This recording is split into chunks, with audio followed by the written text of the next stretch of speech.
What skills are you hearing that the industry is looking for now in cybersecurity professionals? The one constant that I keep hearing is students need more networking. So we include two separate courses, a basic networking course and an advanced network security class in our cyber program.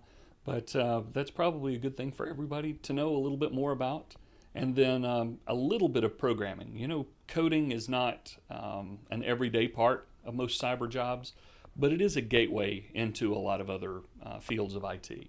And so coding in Python, some scripting, but beyond that, what I hear from employers that they like the most is the fact that our students have used Kali Linux Right. and Metasploit, and they understand Nmap.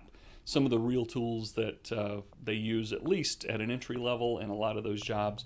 They might get access to more advanced tools as they move up in their career, but by understanding those fundamentals and how cybersecurity actually works, it really serves them well as they move up.